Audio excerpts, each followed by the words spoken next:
Regardez comment il a l'air très en forme au début. Très bien potelé. Très bien potelé. Pleinement en forme. Mais en espace de combien de temps exactement, je ne sais pas. Voici comment ça a dégénéré. Personnellement, je ne le connais pas, mais tout ce que je peux dire, c'est repose en paix, Monsieur Judigal Baguedi. Vous avez, c'est tellement dommage parce que lorsque vous avez le paludisme, vous avez des maux de tête. Lorsque vous avez le paludisme, vous avez la fièvre, vous avez le corps qui est chaud, vous avez le goût qui est parfois perturbé. Et là, vous dites, attention, ça ne va pas, je ne me sens pas bien, je viens à l'hôpital. Lorsque vous avez l'insuffisance rénale chronique qui amène à faire la dialyse, il n'y a pas de signe généralement. Vous n'allez presque rien ressentir.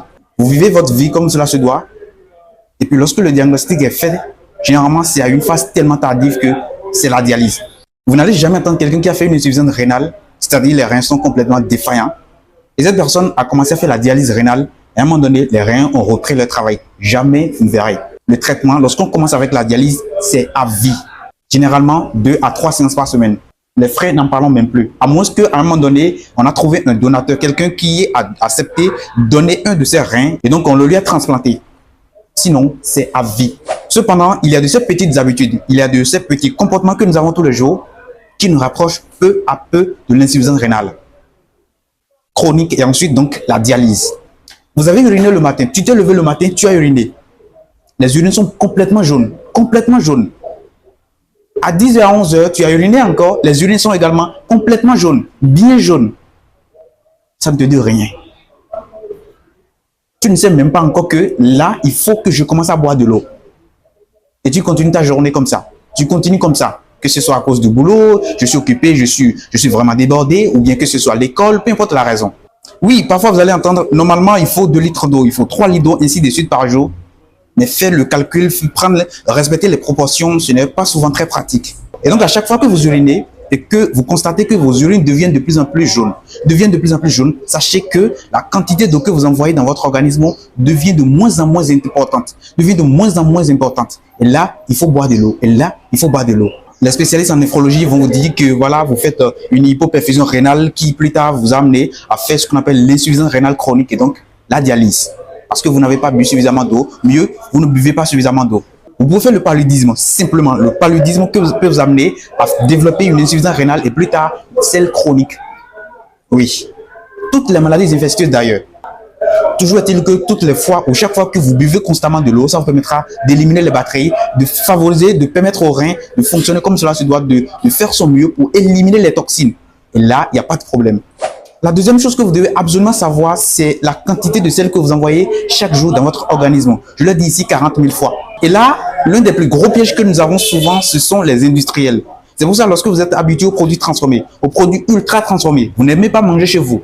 Vous aimez acheter à manger un peu partout. Vous êtes exposé à tout et à n'importe quoi. C'est comme ça.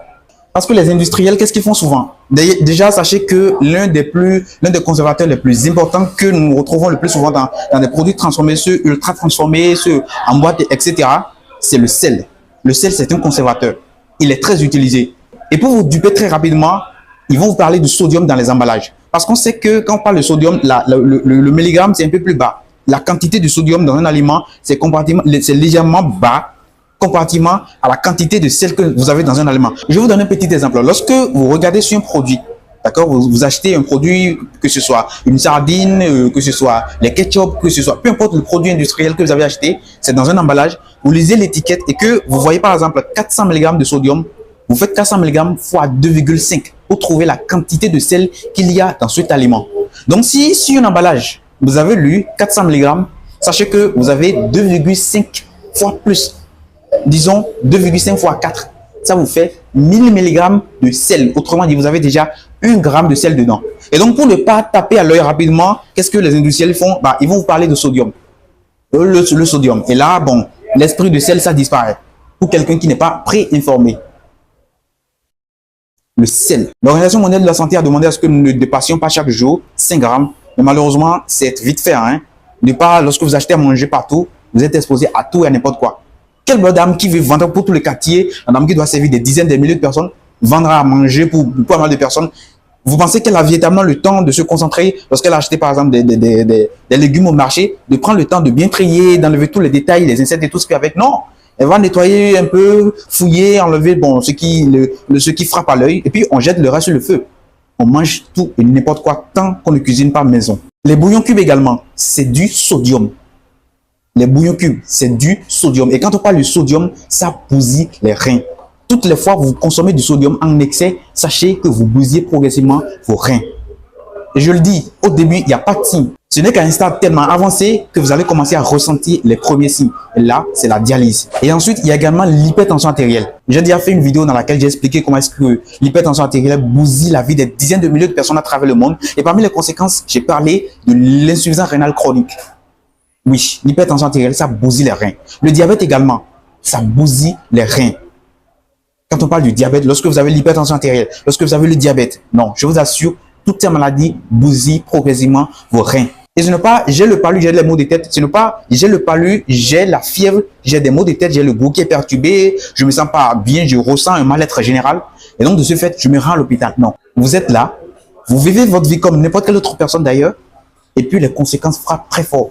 Comme l'a dit le ministre de la Santé, le professeur Benjamin Mpati, le ministre de la Santé du Bénin d'ailleurs, les conséquences sont généralement à un stade tellement avancé, irréversible. C'est-à-dire, lorsque ça vient, il n'y a plus de possibilité de retourner en arrière. C'est pour ça, les meilleures options restent toujours la prévention.